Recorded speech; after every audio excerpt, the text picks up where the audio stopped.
What's going on, guys? Tanner back here bringing you another video. And what I got for you guys today is we're going to be doing a reaction to the video you see on the screen, the 10 craziest military training exercises. Now this video came out 2 days ago and already has 40,000 views. It was posted by Top Trending, who has over 5 million subscribers, as you can see.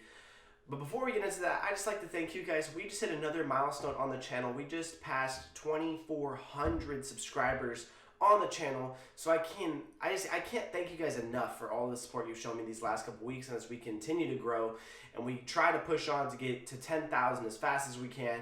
If you haven't already though, please hit the subscribe button. We are doing a giveaway at 3,000 subscribers.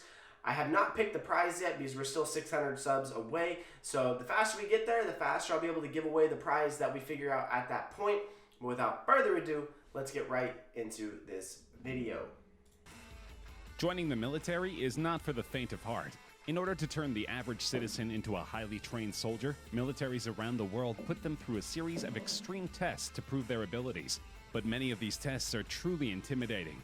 From juggling grenades to jumping out of buildings, we are looking at the craziest known military exercises.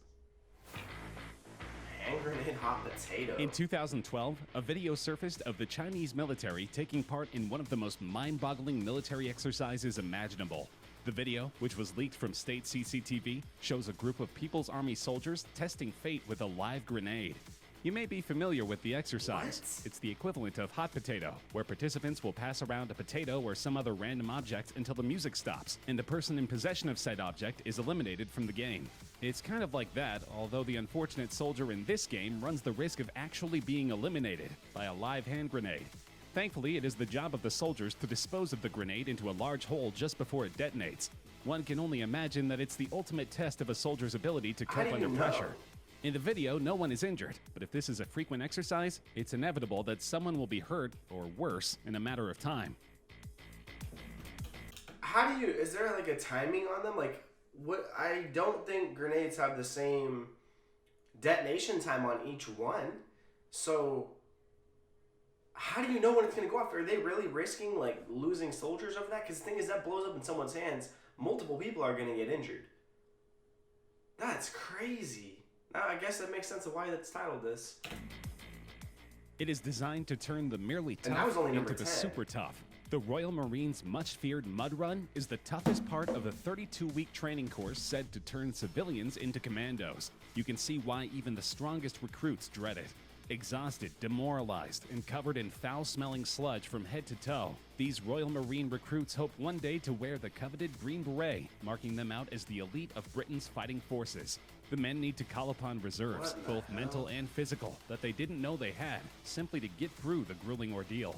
Captain Ben Chappell, who oversees physical training at the Royal Marines Commando Training Center in Limestone, Devon, said, "The mud run is about instilling a Royal Marine state of mind. The recruits spend up to 45 minutes in the mud that is so thick they can barely run, doing exercises and games, and it is so difficult that getting through it really builds team spirit. We're not just looking for physical strength, but mental resilience as well, and the team cohesion that comes from getting through the hardship together. This strength and cohesion forms parts of the Royal Marines' DNA." He said the recruits would not necessarily know when the run was coming up, saying it's all about dislocation of expectation. Wait, so they don't even tell them when it's coming? They're just one day, they're like, all right, we're going to do the mud run today. Bro, could you imagine if you had like a bad night of sleep before or something, or like you just were not feeling good that day and they're like, all right, mud run, let's go. Hell no. There is an argument about whether some people are genetically wired to handle colder temperatures, or whether one must build stamina for lower temperatures by training in colder environments. The U.S. Navy SEALs put this to the test in a very palpable way. They do this through surf torture, also called cold water conditioning. The water temperatures usually hover around 65 degrees Fahrenheit and never go above 68 degrees Fahrenheit. From there, trainees may be ordered to do some calisthenics or run a mile and a half down the beach in their wet clothes and boots. Then they're ordered back into the surf. Many drills also require that teams carry their rubber boots over their heads as they run from one task to another. Even if the water is 90. So if you've seen, I know it's not, the greatest example, but if you've ever seen American Sniper when Chris Kyle's going through his training in the movie, they covered a lot of this. Degrees, your core temperatures will very slowly start to drop from its normal level of 98.6 degrees. Well, yeah, the hours-long drill tests the personal resolve of all those involved and proves to superior officers who is most fit for war. Shots to the chest.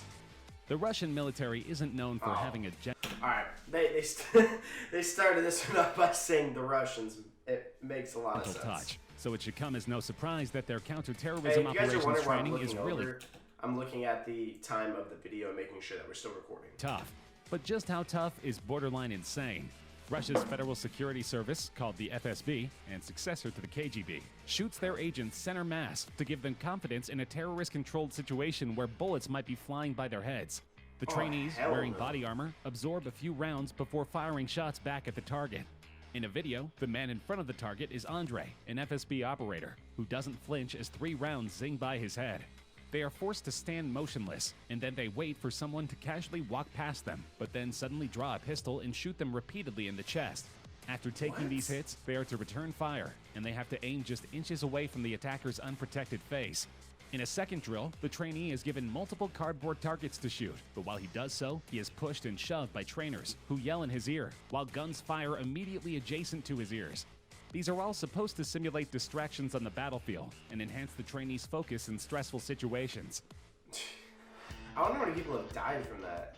Cobra Gold is one of the Indo-Pacific's largest multinational exercises. It's also the one where U.S. troops drink cobra blood. The exercise includes events such as an amphibious assault demonstration, landmine destruction, and a combined arms live-fire exercise. But probably the most photographed event is the jungle survival training, during which Thai instructors share with the Americans their knowledge of life-sustaining jungle sources of food and water, plants, insects, and, of course, cobra blood. For instance, some plants can be a good source of water, and there are a lot of different fruits available for consumption. But when those options aren't available, Marines can also eat geckos, gibbons, and even scorpions. Then, of course, there is one of the most iconic aspects of the Cobra Gold jungle survival training, drinking cobra blood. Royal Thai Marine instructors showed the troops how drinking the blood from a cobra can help them stay alive if there is no drinkable water, and can also provide essential nutrition. The pictures show the Marines with their heads tilted back and sticking out their tongues as the instructor drips the blood down their throats. It's not for the squeamish, and even some hardened Marines appear to have their eyes tightly shut as they get their taste of the cobra blood. In contrast, others seemed keen to have a drink of the blood of the deadly serpent. According to Marines who have taken part in exercises in the past... How do they know that that's not, like, the cobra's clean and stuff like that? Can cobras get AIDS? Can someone let me know? Can cobras get, like, AIDS and shit? Like, you're drinking another animal's blood. What if they had a disease? The cobra blood tastes fishy. That's wild. Oh, I've heard of this one. Belarus is not known for its human rights or its progressive politics. Many people consider it to be the last remaining dictatorship in Europe. And of course, to keep the dictatorship in power, the government needs an extremely fearsome military. In addition to training for chemical warfare with gas masks and protective equipment, the Belarusian Special Forces are required to undergo an obstacle course that is covered in flames. Nicknamed the Fire Walk, this exercise requires the soldiers to complete a 10K run with occasional bits of fire interspersed across the course. Sometimes they will need to walk through the fire, and other times they need to scale walls covered in flames. The Special Forces are undoubtedly an imposing unit. Belarus's ruling party has been accused of using its special forces to assassinate opposition leaders. Jesus. Bro, that was... Taiwan's Marine Corps' Road to Heaven is the final stage of a grueling 10-week amphibious training program. So, we're all trying to set up here for the perfect ambush. It looks like I am here just... In order to become frogmen, candidates must crawl 164 feet over jagged, porous coral rocks in a pair of shorts. The Road to Heaven starts with a hard fall from standing to planking position. The fall looks to be tough on the elbows, but immediately after, the recruits begin to crawl through the sharp rocks on the points of their knees and elbows. In some ways, the training simulates a landing on a rocky beach, but it appears to function mainly as a test in which the trainees must will themselves to conquer pain. The path has 10 stopping points, and at each one, the recruits must stop and perform an exercise. As they make their way, instructors pour salt water on them to exacerbate the pain of their open wounds. Friends and family of the trainees are encouraged to attend in order to make the soldiers more self-conscious. At the end of the long, rough road, they finally earn their place among the most elite soldiers in Taiwan. What the hell? Why do they got a picture of Drake in a Lambo?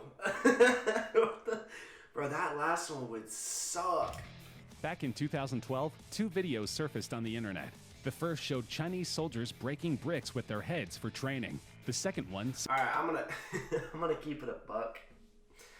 When the hell are you ever going to need to break a brick with your head in combat? They're going to be like, breach the door, and this dude's going to run in Naruto running, hands behind his back, and just spear that shit. Similarly showed the South Korean army breaking concrete with their heads. Many believe this is merely to show the strength of the People's Liberation Army. No, if combat were simply a matter of showmanship, then the PLA would be near invincible. But military officials are acknowledging that such displays have few practical applications and are reconsidering the amount of time that troops spend on such training. The shift is a small but symbolically important part of China's broader effort to modernize its military. Going to war isn't a performance, Zhang Aijun, commander of a special operations brigade in Beijing, told PLA Daily, the official newspaper of the Chinese military. Troops training must stick close to the realities of combat and pay special attention to the urgent need to strengthen fighting skills. This is why the Chinese army discontinued the practice in 2014. Martial arts performances are a trademark, PLA Daily said of the brigade, which it did not identify in detail. That man just jumped with a blindfold on head first and just yeeted that thing. For many years, they relied on these skills to display their abilities and win much praise. However, do these stunts have a practical use on the battlefield? No. Oh, this Both U.S. and South Korean soldiers took part in an impressive cold weather training drill in 2017. More than 400 soldiers took part in the drill, 200 South Koreans and 220 U.S. troops normally stationed on the Japanese island of Okinawa. The exercise has been held since 2013 to train the military to be able to fight at temperatures as low as -4 Fahrenheit. More choreographed than tactical, the troops perform for a horde of media, which at times seem to outnumber the North Carolina-based Marines and their Korean counterparts during this annual photo op. An environment like this is unforgiving, said Captain Thomas Rigby, 33, of Company A, 1st Battalion, 8th Marines. The company commander from Red Bank, New Jersey, said his Marines used the harsh locale to focus on cold weather squad tactics and decision-making skills. Rigby said historic fights like the Korean War's Battle of Chosin Reservoir, in which Marines fought off and escaped a massive Chinese assault in 1950, have cemented the service's can-do, go-anywhere attitude. We're a jack of all trades, he said. We fancy ourselves to be able to fight in any climate and place. The idea is to acclimate soldiers to any intense conditions they may find themselves in. All right.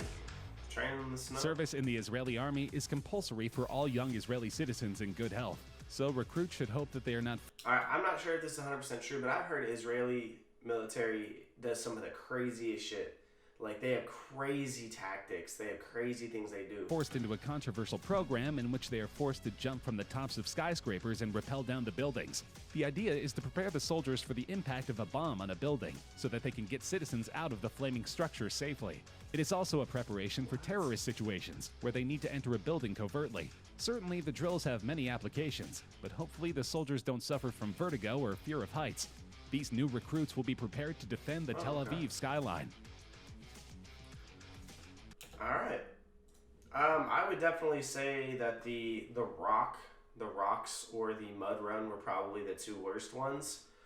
Because that mud run, you know that's going to take forever. You know you're going to be gassed. The rock, though, dude, it's probably hot outside. Those things are ripping apart your skin. They're dumping salt water on you. And that one dude was getting dragged on his back across it. Hell no. Let me know which one you thought was the craziest out of all of them. Let's have a discussion in the comments. Let me know which one you guys thought was craziest. And yeah, I definitely think the coral rock and the mud run for the Marines were the two craziest ones. But that's going to all for today's video, guys. If you did like the video, please smash the like button, hit the subscribe button if you're new. Thank you guys for 2,400 subscribers. Like I said at the beginning of the video, we are closing in on the 3,000. Not much closer to doing that giveaway for you guys. Also, if you haven't, check out the join button on here for the membership programs. You guys get a lot of cool benefits with signing up for those. We got a couple of you guys who have already signed up, so I appreciate that. But I'll see you guys in the next video. Peace out. I love you all. Stay safe and have a great day.